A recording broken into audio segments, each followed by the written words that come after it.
श्मशानस्थं भूतवेतालसङ्गं नानाशस्त्रै खड्गशूलादिभिश्च व्यग्रात्युग्रावाहवो लोकनाशे यस्य क्रोधोद्भूतलोके स्तमेते।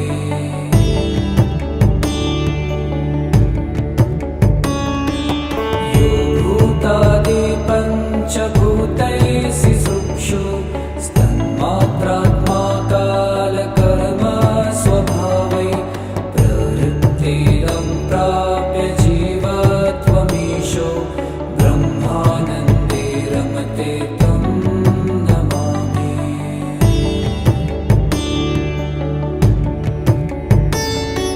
स्थितो विष्णु सर्वजिष्णु सुरात्मा लोकान् साधुं धर्मसेतून् बिभर्षि ब्रह्माद्यंशे योऽभिमानी गुणात्मा शब्दाद्यङ्गैस्तं परेशं नमामि।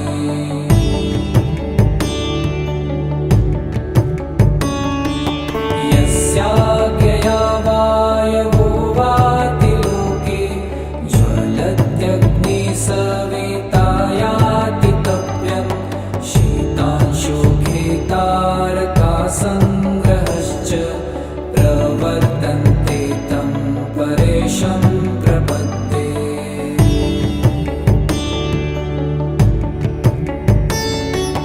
यस्य श्वासात् सर्वधात्री धरित्री देवो वर्षत्यम्बुकालप्रमाता मेरोर्मध्ये भुवनानां च भर्ता तमीशानं विश्वरूपं नमामि।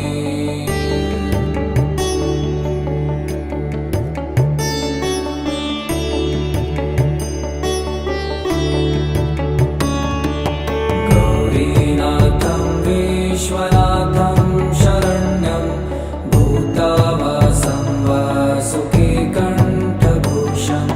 द्रक्षं पञ्चास्यादिदेवं पुराणं वन्दे सान्द्रानन्दसन्दोहदक्षम्।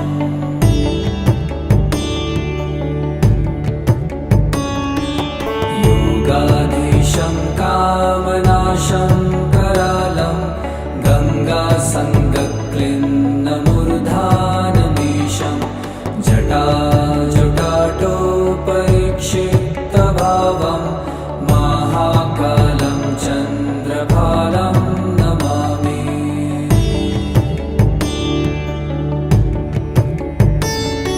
श्मशानस्थं भूतवेतालसङ्गं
श्वासाच्चाप्येते तं नमामि।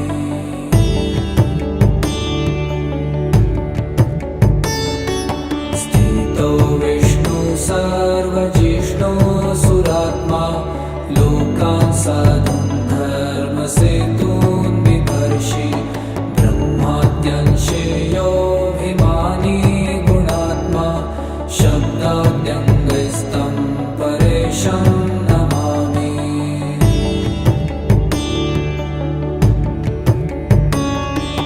यस्याज्ञया वायवो वातिलोके ज्वलत्यग्निसवितायाति तप्यन् शीतांशुखे तारकासङ्ग्रहश्च प्रवर्तन्ते तं परेशं प्रपद्ये।